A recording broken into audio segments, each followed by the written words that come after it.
Cerita dimulai di sebuah pagi yang cerah di Jakarta. Kamera, jika ini difilmkan, menunjukkan pemandangan kota yang ramai, dengan kendaraan bermotor berlalu lalang di jalan raya. Di tengah hiruk-pikuk itu, kita melihat sebuah apartemen kecil di lantai 7 sebuah gedung sederhana. Suara alarm berbunyi, dan sosok Aditya, 30 tahun, terlihat bangun dari tempat tidur. Dia mengenakan kaos polos dan celana pendek, tampak lelah tetapi penuh semangat untuk memulai hari. Aditya adalah pria pekerja keras, meskipun hidupnya tidak mewah. Dia bekerja sebagai analis data di sebuah perusahaan teknologi menengah. Meski penghasilannya cukup untuk bertahan hidup, dia sering merasa diremehkan oleh orang-orang di sekitarnya karena gaya hidupnya yang sederhana. Namun, Aditya selalu bersikap positif dan tidak terlalu peduli dengan omongan orang lain. Di dapur, Nadine, 28 tahun, istrinya, sedang memasak sarapan sederhana, nasi goreng dan telur mata sapi. Nadine adalah wanita yang lembut, berwajah manis, dan selalu tersenyum. Penampilannya sangat biasa, rambut hitam panjang diikat kuncir, mengenakan daster polos, tanpa makeup berlebihan. Tapi ada sesuatu yang istimewa tentang dirinya, aura ketenangannya yang membuat siapapun merasa nyaman. Aditya, sambil menguap. Pagi, sayang. Bau masakanmu selalu bikin aku semangat kerja. Nadine, tersenyum. Kalau nggak ada makanan enak, kamu pasti ngeluh lagi sama bosmu di kantor. Aditya, tertawa kecil. Bukan cuma makanan enak yang bikin aku kuat. Kamu tahu kan, hadirmu aja udah cukup buat bikin aku bahagia. Nadine hanya tersenyum, tapi ada kilatan sesuatu di matanya. Seolah-olah dia ingin mengatakan sesuatu, tapi memilih diam. Mereka duduk bersama di meja makan kecil, menikmati sarapan sambil membicarakan rencana akhir pekan. Nadine berbicara tentang ide untuk piknik di taman kota, sementara Aditya mengangguk setuju. Namun, di tengah percakapan ringan itu, telepon Aditya berdering. Itu adalah ibunya, Bu Siti, yang suaranya langsung terdengar keras meski baru beberapa detik tersambung. Bu Siti, Adit, kamu masih tinggal sama perempuan itu? Aku sudah bilang berkali-kali, dia nggak cocok buat kamu. Kamu butuh istri yang bisa mendukung kariermu, bukan cuma masak-masak doang. Aditya mencoba sabar. Bu, Nadine baik-baik saja. Dia selalu mendukung aku. Lagian, aku nggak butuh istri yang kaya atau apa. Aku cuma butuh seseorang yang mencintaiku apa adanya. Bu Siti, sinis, mencintaimu? Sudah berapa lama kamu nikah? Setahun lebih? Apa dia pernah bantu kamu naik jabatan? Atau setidaknya kasih kamu uang jajan tambahan? Aditya menghela napas. Ia tahu ibunya selalu ingin yang terbaik untuknya, tapi cara Bu Siti menyampaikannya seringkali menyakitkan. Nadine, yang mendengar percakapan itu dari kejauhan, hanya menunduk dan melanjutkan mencuci piring. Wajahnya terlihat sedih, tapi ia tidak berkomentar apapun. Setelah menutup telepon, Aditya mendekati Nadine dan memeluknya dari belakang. Jangan dipikirin, ya, aku tahu kamu hebat. Aku nggak peduli apa kata mereka. Nadine tersenyum tipis. Aku tahu, Adit, tapi kadang-kadang, aku cuma berharap bisa memberimu lebih. Aditya menggeleng. Kamu sudah memberiku segalanya. Cinta yang tulus itu lebih berharga daripada apapun. Di malam hari, setelah Aditya tertidur, Nadine duduk di depan laptop tua mereka. Layar laptop menampilkan dokumen-dokumen bisnis dalam bahasa Inggris. Nadine mengetik cepat, terlihat sangat profesional. Sesekali, dia menerima panggilan video dari seseorang yang tampak seperti asisten pribadi. Suaranya berubah drastis saat berbicara dalam bahasa Inggris, lebih tegas, lebih percaya diri. Aku butuh laporan mingguan dikirim besok pagi, katanya kepada asisten itu. Dan pastikan semua transaksi bulan ini sudah diverifikasi. Setelah panggilan selesai, Nadine menutup laptopnya dan menatap foto pernikahannya dengan Aditya di meja. Ada senyum kecil di wajahnya, tapi juga ada keraguan. Sepertinya, dia menyembunyikan sesuatu yang besar. Pagi hari di apartemen kecil mereka. Kali ini suasana terasa sedikit lebih tegang dibandingkan kemarin. Aditya tampak sibuk bersiap-siap untuk pergi ke kantor. Sementara Nadine duduk di meja makan dengan secangkir teh hangat. Wajahnya tenang, tapi ada kilatan kegelisahan di matanya. Aditya menyadari bahwa Nadine tidak seceria biasanya. Dia mendekati istrinya dan bertanya lembut. "Ada apa, sayang? Kamu kelihatan sedih." Nadine tersenyum tipis.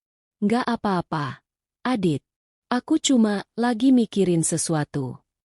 Aditya mengernyit. "Mikirin apa? Kamu bisa cerita sama aku, loh." Nadine menggeleng pelan. "Nanti aja, ya. Sekarang kamu buru-buru mau ke kantor." Aditya ingin bertanya lebih lanjut, tapi dia tahu Nadine kadang suka menutup diri jika ada sesuatu yang mengganggunya. Dia hanya mengangguk dan mencium kening Nadine sebelum pergi. "Kalau kamu butuh apa-apa, telepon aku, ya." Setelah Aditya pergi, Nadine menghela napas panjang. Dia meraih ponselnya dan membuka aplikasi chat. Ada beberapa pesan masuk dari nomor asing, semuanya dalam bahasa Inggris. Salah satu pesannya berbunyi, "Miss Lee, please confirm the finalization of the Shanghai deal by tonight. The board is waiting." Nadine menatap pesan itu lama, lalu membalas singkat, "I'll handle it. Give me time." Dia menutup ponselnya dan menatap cermin di ruang tamu. Di cermin itu, terlihat seorang wanita muda yang tampak biasa-biasa saja, jauh dari kesan seorang pewaris kerajaan bisnis besar. Namun, ada sesuatu dalam tatapan matanya, keraguan-raguan, beban berat yang harus dipikulnya sendiri. Sore harinya, Aditya pulang kerja lebih awal karena ingin membahas sesuatu dengan Nadine. Begitu masuk apartemen, dia mendapati Nadine sedang berbicara dengan ibunya melalui telepon. Suara Bu Siti terdengar keras dan menusuk. "Bu Siti, anakmu itu nggak bakal bisa kasih kamu masa depan yang baik. Nadine, coba pikir, kamu udah setahun nikah, tapi hidupmu tetap kayak gini. Apa kamu nggak ngerasa rugi?" Nadine mencoba menjawab dengan tenang. "Bu, aku bahagia sama Adit. Itu yang penting buat aku." Bu Siti, sinis. "Bahagia? Bahagia makan nasi goreng tiap pagi? Bahagia tinggal di apartemen sempit? Kamu ini anak tunggal. Nadine, kamu harus mikirin masa depanmu." Nadine terdiam. Setelah telepon ditutup, Aditya mendekatinya dengan wajah khawatir. "Kenapa ibu telepon kamu lagi?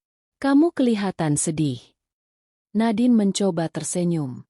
"Nggak apa-apa, Adit. Ibu cuma khawatir aja." Aditya menghela napas. "Kamu tahu, aku benci kalau keluargaku campur tangan terlalu jauh dalam hidup kita. Tapi aku juga ngerti, mereka cuma pengen yang terbaik buat kita." Nadine mengangguk pelan. "Aku tahu, Adit. Aku cuma kadang-kadang aku takut. Apa aku cukup buat kamu?" Aditya langsung menatap Nadine dengan serius. "Jangan pernah bilang gitu lagi. Kamu adalah segalanya buat aku. Aku nggak peduli apa kata orang lain." Beberapa hari kemudian, Aditya mulai menyadari hal-hal kecil yang aneh tentang Nadine. Misalnya, dia sering menerima paket dari perusahaan kurir internasional. Paket-paket itu selalu dikirim ke alamat apartemen mereka, tapi label pengirimnya tertulis dalam bahasa Inggris dan berasal dari negara-negara seperti Singapura, Hong Kong, atau Swiss. Suatu malam, Aditya pulang lebih awal dan menemukan Nadine sedang membuka salah satu paket itu. Isinya adalah sebuah tas kulit premium dengan logo merek terkenal dunia. Nadine terkejut melihat Aditya sudah ada di rumah. Aditya heran. "Itu tas branded." Nadine buru-buru menutupi tas itu dengan handuk. "Oh, ini hadiah dari teman lama. Dia tahu aku suka barang-barang simpel. Jadi ya, dia kasih aku ini." Aditya mengernyit. "Teman lama? Kenapa aku nggak pernah dengar tentang dia?" Nadine tersenyum canggung. "Dia teman kerja dulu. Nggak penting kok." Aditya tidak terlalu yakin, tapi dia memilih untuk tidak mendesak Nadine. Namun, di dalam hatinya, dia mulai merasa ada sesuatu yang disembunyikan oleh istrinya. Hari itu adalah hari Sabtu, dan Aditya memiliki rencana untuk piknik di taman kota bersama Nadine. Namun, ketika dia pulang lebih awal dari kantor untuk menyiapkan segalanya, dia mendapati Nadine sedang berbicara dengan seorang pria asing di ruang tamu apartemen mereka. Pria itu tampak sangat elegan, mengenakan setelan jas hitam yang mahal, sepatu kulit mengkilap, dan jam tangan mewah. Dia berdiri dengan postur tegak, memberikan kesan profesional dan berwibawa. Di tangannya, terdapat sebuah tas dokumen kulit premium yang tampak sangat mahal. Aditya terkejut melihat pria itu. "Nadine? Siapa ini?" tanyanya. Nada suaranya bercampur antara rasa ingin tahu dan kecurigaan. Nadine tampak gugup, tapi mencoba tetap tenang. "Oh, Adit, ini Emer Harrison. Dia teman kerja lama." Emer Harrison tersenyum sopan dan mengulurkan tangannya kepada Aditya. "Senang bertemu Anda, Pak Aditya. Saya pengacara internasional dari firma hukum Harrison & Co." Aditya menjabat tangan Emer Harrison dengan ragu-ragu. "Pengacara? Ada masalah apa?" Nadine buru-buru menjelaskan, meskipun suaranya terdengar canggung. Dia cuma mau ngobrol tentang beberapa dokumen. Nggak ada yang serius, kok. Namun, Aditya tidak bisa menyembunyikan rasa curiganya. Dia memperhatikan cara Emer Harrison berbicara dengan Nadine, sangat formal, bahkan hampir hormat. Ini bukan gaya bicara seseorang kepada teman kerja lama, seperti yang dikatakan Nadine. Setelah beberapa menit berbasa-basi, Emer Harrison akhirnya pamit. Sebelum pergi, dia menyerahkan sebuah amplop tebal kepada Nadine. "Semua dokumen sudah saya siapkan, Miss Lee. Silakan hubungi saya jika ada pertanyaan lebih lanjut." Aditya langsung terperangah mendengar nama, Miss Lee. Dia menatap Nadine dengan mata melebar. "Tunggu, Miss Lee, kenapa dia memanggilmu begitu?" Nadine tampak panik. Dia berusaha tersenyum santai, tapi jelas terlihat gugup. "Oh, itu panggilan formal aja. Dia kan pengacara, jadi suka pakai nama lengkap." Aditya semakin curiga. "Kamu belum pernah bilang kalau kamu punya hubungan sama orang-orang kayak dia. Apa sebenarnya yang terjadi, Nadine?" Nadine menghela napas panjang. "Adit, aku janji akan menjelaskan semuanya nanti. Sekarang, percayalah padaku." Namun, Aditya tidak bisa begitu saja melupakan apa yang baru saja dilihatnya. Dia merasa ada sesuatu yang besar yang disembunyikan oleh Nadine, dan kedatangan Emer Harrison hanya membuat kecurigaannya semakin kuat. Setelah Emer Harrison pergi, Aditya mencoba menenangkan dirinya. Namun, rasa penasarannya semakin memuncak. Malam harinya, setelah Nadine tertidur, Aditya diam-diam mengambil kartu nama Emer Harrison yang tertinggal di meja rias Nadine. Kartu nama itu bertuliskan, "Harrison & Co., International Law Firm representing the Lee Family Empire." Aditya membuka laptopnya dan mulai mencari informasi tentang Lee Family Empire. Hasil pencariannya membuatnya tercengang.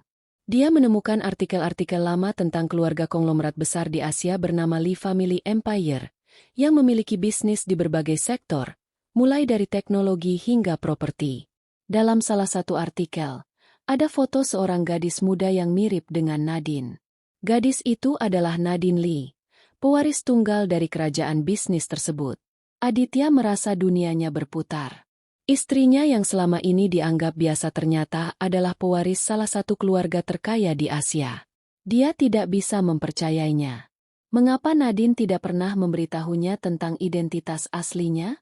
Keesokan paginya, Aditya menghadapkan Nadine pada kecurigaannya. Dia menunjukkan artikel tentang Nadine Lee dan menuntut penjelasan. "Nadine, apa ini benar? Kamu pewaris Lee Family Empire?" Nadine terdiam. Matanya berkaca-kaca, dan dia tampak berjuang untuk menemukan kata-kata yang tepat. Akhirnya, dia mengangguk pelan. "Iya, Adit, aku Nadine Lee. Aku meninggalkan kehidupan itu karena aku ingin mencari cinta yang tulus. Aku menikahi kamu karena aku mencintaimu apa adanya, bukan karena status atau harta." Aditya terdiam. Hatinya dipenuhi campuran emosi, kebingungan, kemarahan, tapi juga rasa cinta yang mendalam. Kenapa kamu nggak bilang dari awal? Apa kamu nggak percaya sama aku? Nadine menunduk. Aku takut. Takut kalau kamu bakal mikir aku cuma menikahimu karena kasihan atau apa. Aku ingin kamu mencintaiku karena aku Nadine, bukan karena aku pewaris Lee family. Aditya menghela napas panjang. Dia mencoba memahami perasaan Nadine, tapi sulit baginya untuk menerima fakta bahwa istrinya menyimpan rahasia sebesar ini selama ini. Hari-hari setelah pengungkapan identitas Nadine berjalan tegang di apartemen kecil mereka. Aditya masih belum bisa sepenuhnya menerima fakta bahwa istrinya adalah pewaris salah satu keluarga terkaya di Asia. Dia mencoba bersikap biasa di depan Nadine, tapi jelas terlihat ada jarak di antara mereka. Nadine sendiri tampak semakin cemas. Dia seringkali menatap ponselnya dengan gelisah, seolah-olah menunggu sesuatu, atau seseorang, yang tidak ingin dia hadapi. Suatu pagi, saat Aditya sedang bersiap-siap untuk pergi ke kantor, Nadine mendapat telepon. Wajahnya langsung berubah pucat setelah mendengar suara di ujung telepon. Nadine, pelan. Ya, ayah aku mengerti. Aditya, yang mendengar percakapan itu dari kejauhan, langsung berbalik dan menatap Nadine. Itu ayahmu? Ada apa? Nadine menunduk, mencoba menyembunyikan ketakutannya. Nggak apa-apa, Adit. Hanya urusan keluarga. Namun, Aditya tidak lagi bisa menerima jawaban yang samar-samar. Nadine, sudah cukup dengan semua rahasia ini. Aku butuh kejujuran darimu. Apa yang terjadi? Nadine akhirnya menghela napas panjang. Keluargaku tahu kalau aku tinggal di sini. Mereka ingin bertemu denganku. Beberapa hari kemudian, sebuah mobil mewah Mercedes-Benz hitam berhenti di depan apartemen Aditya dan Nadine. Dari dalam mobil, turun seorang pria parubaya yang tampak sangat berwibawa. Ayah Nadine, CEO Lee Family Empire. Di belakangnya, ada beberapa asisten dan pengawal yang tampak profesional. Aditya dan Nadine berdiri di pintu apartemen. Wajah mereka tegang. Nadine tampak gugup. Sementara Aditya mencoba tetap tenang meskipun merasa tidak nyaman dengan situasi ini. Ayah Nadine, dingin. Jadi, ini tempatmu tinggal selama ini? Apartemen kecil seperti ini. Aditya maju selangkah, berusaha melindungi Nadine. Pak, saya tahu ini mungkin bukan hidup yang Anda bayangkan untuk Nadine. Tapi kami bahagia di sini. Ayah Nadine menatap Aditya dengan tatapan merendahkan. Bahagia? Bahagia makan nasi goreng tiap hari? Bahagia hidup tanpa masa depan yang jelas? Kamu nggak pantas sama anakku. Aditya merasa tersinggung, tapi dia mencoba menahan emosinya. Saya mencintai Nadine. Itu yang penting. Ayah Nadine tertawa sinis. Cinta? Apa kamu pikir cinta cukup untuk menjaga Nadine? Kamu tahu siapa dia? Dia pewaris tunggal Lee Family Empire. Dunianya bukan di sini, tapi di puncak kesuksesan. Nadine akhirnya angkat bicara. Suaranya bergetar. Ayah, aku menikahi Adit karena aku mencintainya. Aku nggak peduli dengan harta atau status. Ayah Nadine menatap Nadine dengan marah. Kamu pikir ini tentang harta? Ini tentang tanggung jawab. Kamu meninggalkan keluargamu, bisnis kami, demi pria ini? Apa kamu tahu apa yang sudah kamu korbankan? Setelah pertemuan singkat itu, ayah Nadine meninggalkan apartemen dengan amarah yang terlihat jelas. Namun, beberapa hari kemudian, Aditya mulai merasakan dampak dari keputusan Nadine. Bosnya di kantor memanggilnya ke ruang rapat dan memberikan kabar yang mengejutkan. Bos Aditya, saya dapat informasi dari beberapa kolega bahwa performa kerjamu akhir-akhir ini menurun. Ada masalah pribadi? Aditya bingung. Tidak, Pak. Saya bekerja seperti biasa. Bosnya menghela napas. Sayangnya, ada tekanan dari investor besar perusahaan kita. Mereka mengancam akan menarik investasi jika kamu tetap di posisi ini. Aditya terkejut. Investor besar? Siapa? Bosnya menatap Aditya dengan prihatin. Lee Family Empire. Aditya merasa tubuhnya membeku. Jadi, Keluarga Nadine benar-benar menggunakan kekuasaan mereka untuk mengancamnya. Dia sadar bahwa ini adalah cara mereka untuk memaksanya melepaskan Nadine. Malam harinya, Aditya pulang ke apartemen dengan wajah murung. Nadine langsung menyadari ada sesuatu yang salah.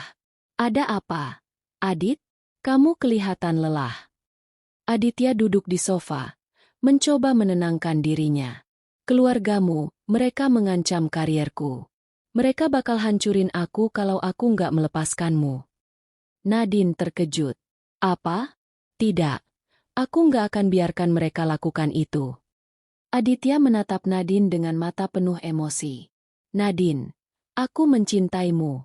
Tapi aku nggak bisa egois. Aku nggak mau masa depanmu hancur karena aku. Kamu punya tanggung jawab besar di sana. Nadine menggeleng keras. Tanggung jawabku ada di sini. Sama kamu. Aku nggak peduli dengan bisnis keluargaku kalau aku harus kehilangan kamu. Aditya menghela napas panjang. Dia tahu bahwa keputusan ini tidak mudah. Cinta mereka sedang diuji oleh kekuatan yang jauh lebih besar dari mereka berdua. Hari-hari setelah ancaman dari keluarga Lee semakin terasa berat bagi Aditya dan Nadine. Hubungan mereka yang sebelumnya begitu harmonis kini diwarnai oleh ketegangan yang sulit dihindari. Setiap kali mereka mencoba membicarakan masa depan, percakapan selalu berakhir dengan argumen atau keheningan yang menyakitkan. Suatu pagi, Aditya duduk di meja makan kecil mereka, memandangi secangkir kopi yang sudah dingin. Nadine sedang sibuk di dapur, mencoba membuat sarapan seperti biasa. Namun, suasana di antara mereka terasa canggung dan penuh beban. Aditya, pelan. Nadine, kita nggak bisa terus begini. Nadine menoleh. Wajahnya tampak lelah. Maksud kamu? Aditya menunduk, mencoba mencari kata-kata yang tepat. Keluargamu benar tentang satu hal. Kamu punya tanggung jawab besar di sana. Mungkin aku cuma jadi penghalang buatmu. Nadine langsung menghampiri Aditya. Matanya berkaca-kaca. Jangan bilang gitu. Adit, aku nggak peduli sama semua itu. Yang penting buat aku adalah kamu. Aditya tersenyum getir. Tapi aku nggak bisa egois. Nadine, aku nggak mau masa depanmu hancur karena aku. Nadine menggenggam tangan Aditya erat-erat. Masa depanku ada bersamamu. Tanpamu, aku nggak ada apa-apanya. Namun, meskipun kata-kata Nadine terdengar tulus, Aditya tidak bisa mengabaikan fakta bahwa keluarga Nadine memiliki kekuatan yang jauh melampaui kemampuan mereka untuk melawan.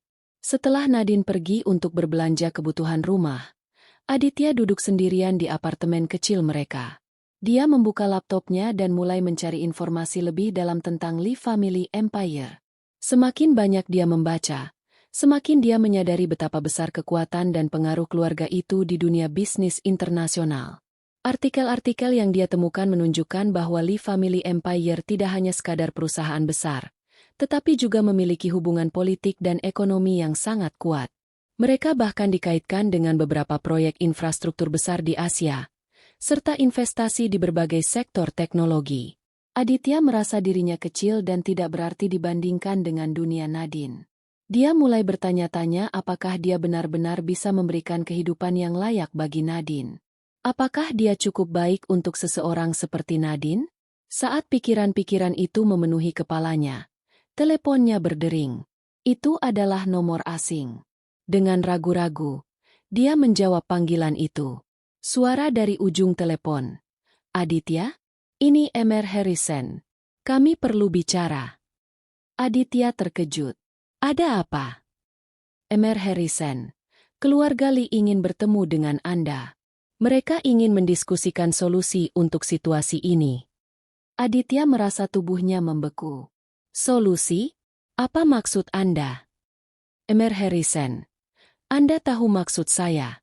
Datanglah ke kantor kami besok pagi. Ini demi kebaikan semua pihak.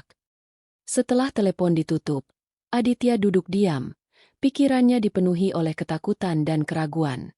Apa yang akan dilakukan keluarga Nadine terhadapnya? Keesokan harinya, Aditya datang ke gedung pencakar langit tempat kantor pusat Lee Family Empire berada.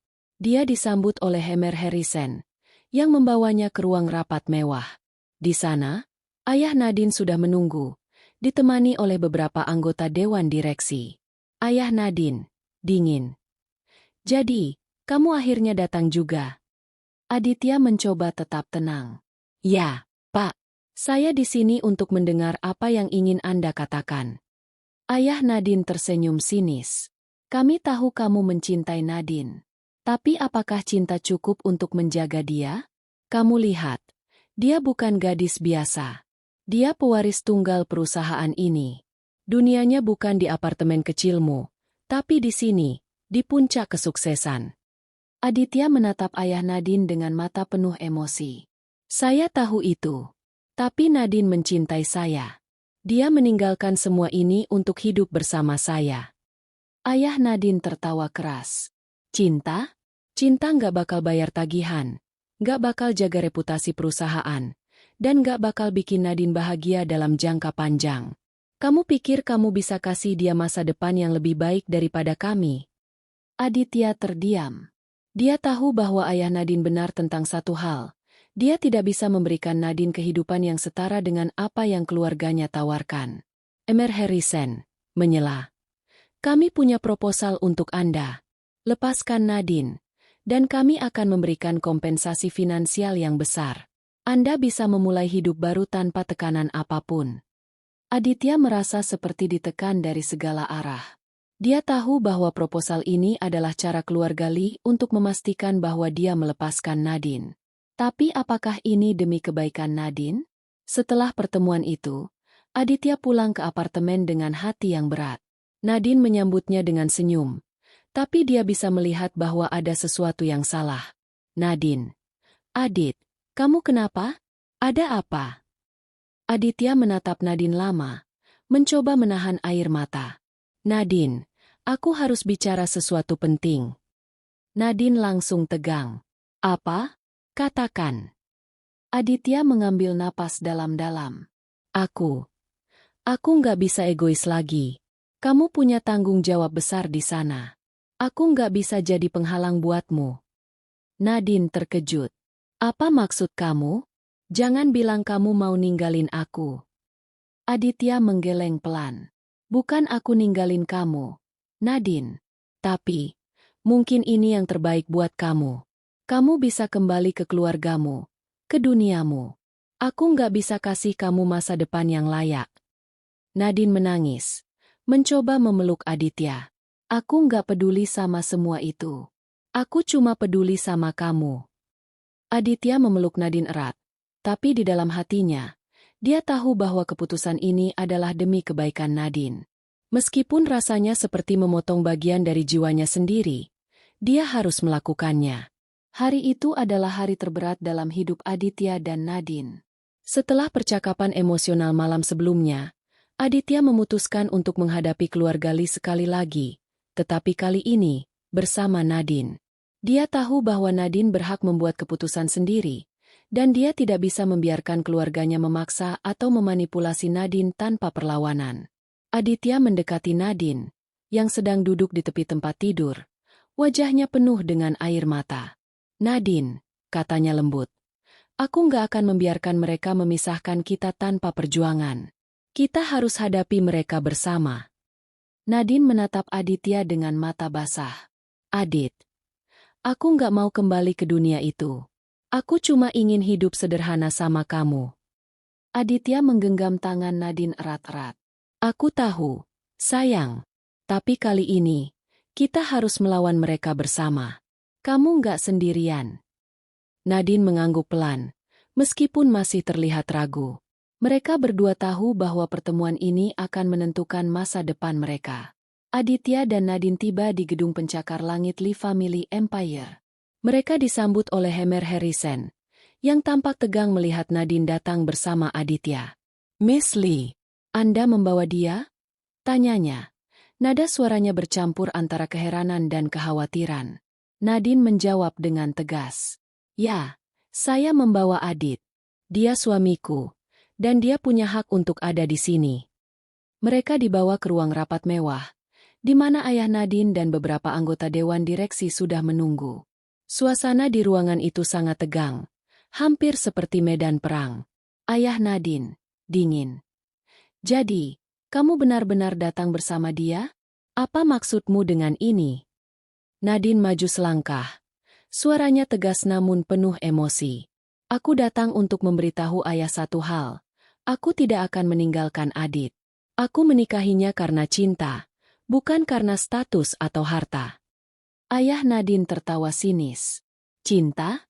Cinta nggak bakal bayar tagihan, nggak bakal jaga reputasi perusahaan, dan nggak bakal bikin kamu bahagia dalam jangka panjang. Aditya maju selangkah, berdiri di samping Nadine. Pak, saya tahu saya bukan orang yang pantas untuk Nadine, tapi saya mencintainya dengan sepenuh hati. Saya tahu dunia Nadine besar, tapi cinta kami nggak bisa diukur dengan uang atau status. Ayah Nadine menatap Aditya dengan geram. Kamu pikir cinta cukup? Kamu nggak bisa kasih dia masa depan yang layak. Kamu cuma penghalang bagi Nadine. Nadine menggeleng keras. Bukan Adit yang jadi penghalang. Ayah. Penghalangnya adalah sikap ayah yang nggak bisa menerima kalau aku bahagia dengan caraku sendiri. Ruang rapat menjadi sunyi sesaat. Semua mata tertuju pada Nadine, yang tampak lebih kuat daripada sebelumnya. Setelah beberapa detik ketegangan, salah satu anggota Dewan Direksi angkat bicara.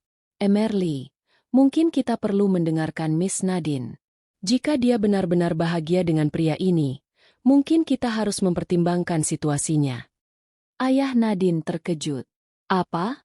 Kalian juga setuju dengan keputusan bodoh ini? Anggota Dewan lain menambahkan, Miss Nadine adalah pewaris tunggal perusahaan ini. Jika dia tidak bahagia, bagaimana dia bisa fokus menjalankan tanggung jawabnya? Mungkin ada cara untuk menggabungkan kedua dunia ini. Aditya dan Nadine saling bertukar pandang. Harapan mulai muncul di hati mereka.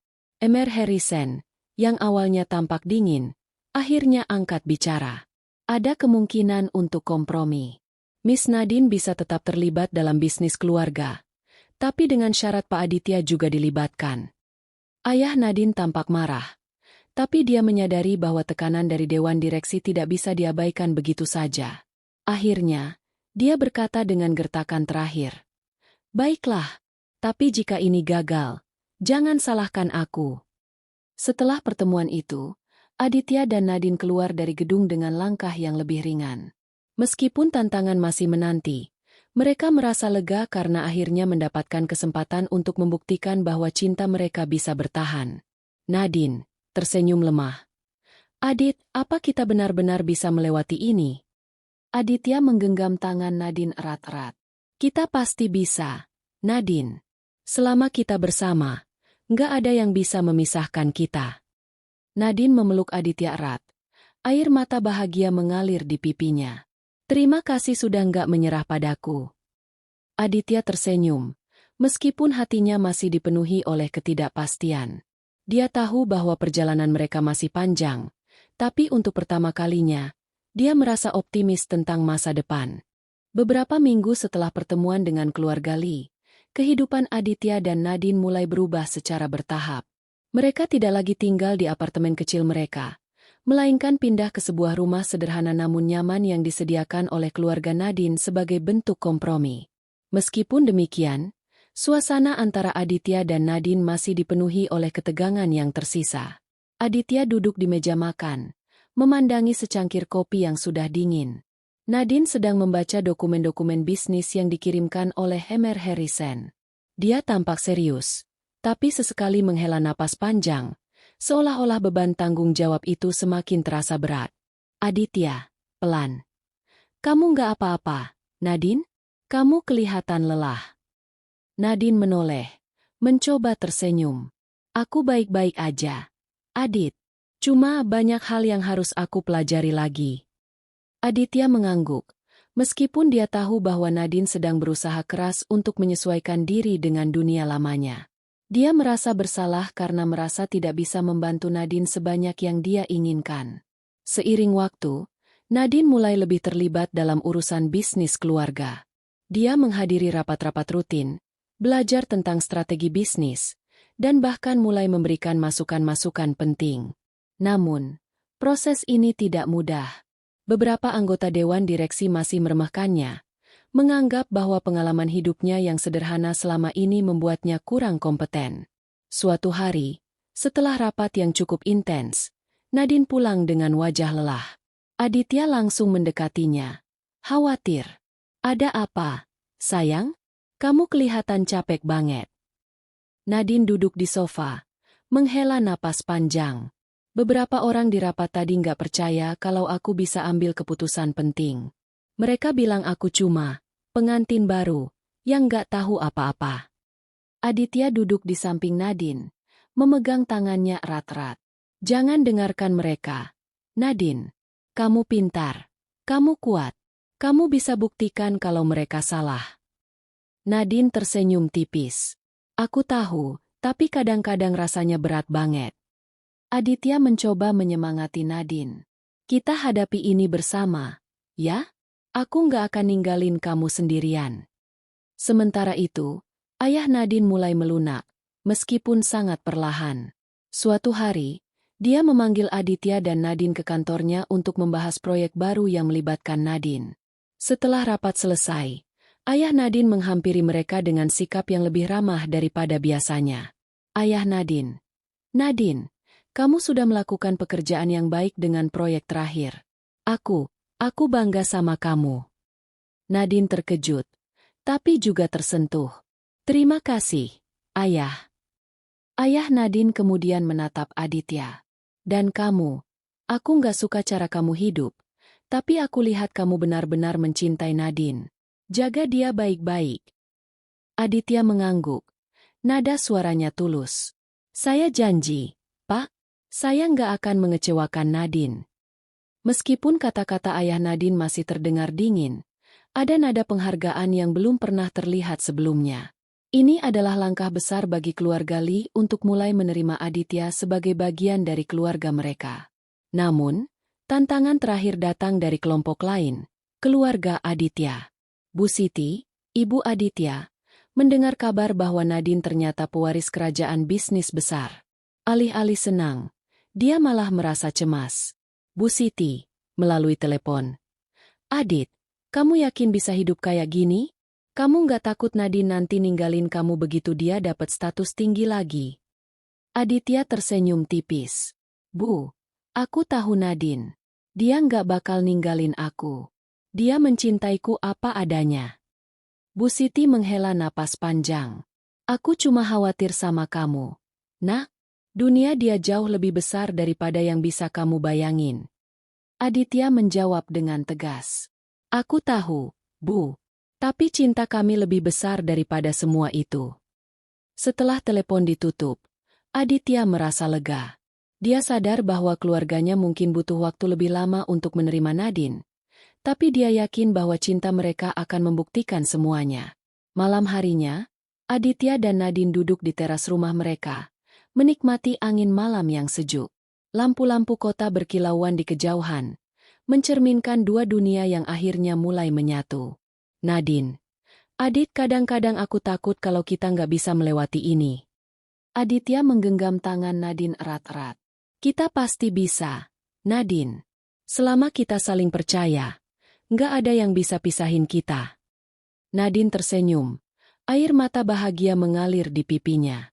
Aku bersyukur punya kamu. Adit, kamu nggak tahu betapa beruntungnya aku. Aditya tersenyum balik.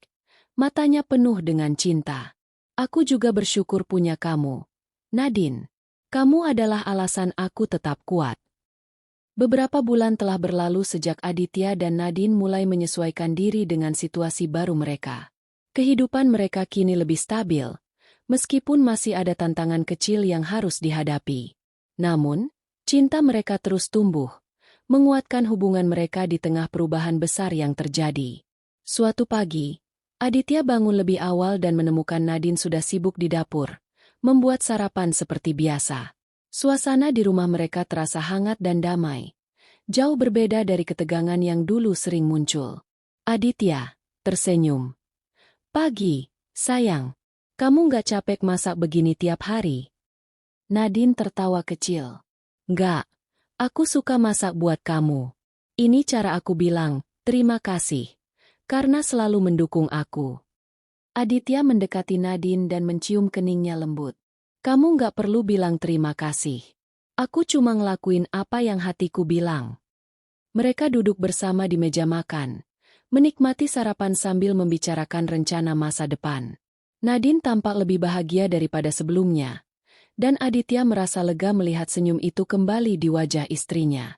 Setelah beberapa bulan terlibat dalam bisnis keluarga, Nadine berhasil membuktikan bahwa dia tidak hanya pewaris formal, tetapi juga pemimpin yang kompeten. Proyek-proyek yang dia tangani mulai menunjukkan hasil positif, dan anggota dewan direksi mulai menghargai kontribusinya. Suatu hari, Nadine dipanggil untuk memberikan pidato di acara tahunan Lee Family Empire. Di hadapan ratusan tamu penting, termasuk keluarga besar Lee, Nadine berdiri dengan percaya diri dan berkata, "Nadine, saya ingin berterima kasih kepada semua orang yang telah mendukung saya selama ini, terutama ayah dan keluarga saya. Tapi yang paling penting, saya ingin berterima kasih kepada suamiku, Aditya. Dia adalah alasan saya bisa bertahan dan terus maju. Dia mengajari saya bahwa cinta sejati tidak memandang status atau harta." Tepuk tangan meriah mengiringi pidato Nadine. Ayah Nadine, yang duduk di barisan depan, tersenyum tipis. Tapi kali ini, ada kebanggaan yang nyata di matanya. Di sisi lain, keluarga Aditya juga mulai menerima Nadine. Bu Siti, ibu Aditya, akhirnya datang berkunjung ke rumah mereka setelah sekian lama. Awalnya, suasana terasa canggung, tapi Nadine menyambutnya dengan hangat. "Bu Siti, Nadine, aku minta maaf atas semua omongan buruk aku dulu. Aku nggak tahu kalau kamu sebaik ini sama Adit." Nadine tersenyum ramah. "Bu, nggak apa-apa. Aku ngerti kalau ibu cuma pengen yang terbaik buat Adit." Bu Siti mengangguk. Matanya berkaca-kaca. "Kamu benar-benar anak baik, Nadine. Aku bangga sama kamu." Aditya, yang melihat interaksi itu dari kejauhan, tersenyum lega. Akhirnya, keluarganya mulai menerima Nadine sebagai bagian dari hidup mereka. Malam harinya, Aditya dan Nadine duduk di teras rumah mereka, menikmati angin malam yang sejuk. Mereka menatap langit penuh bintang, merenung tentang perjalanan panjang yang telah mereka lalui. "Nadine, Adit, kadang-kadang aku mikir, apa kita bakal bisa sampai di titik ini kalau waktu itu kita menyerah?" Aditya tersenyum lembut. "Kita pasti bisa, Nadine. Cinta kita udah lebih kuat daripada semua tekanan itu." Nadine memegang tangan Aditya erat-erat. "Aku bersyukur banget punya kamu, Adit. Kamu nggak tahu betapa berartinya kamu buat aku." Aditya menatap Nadine dengan mata penuh cinta. "Aku juga bersyukur punya kamu, Nadine. Kamu adalah alasan aku tetap percaya sama cinta yang tulus."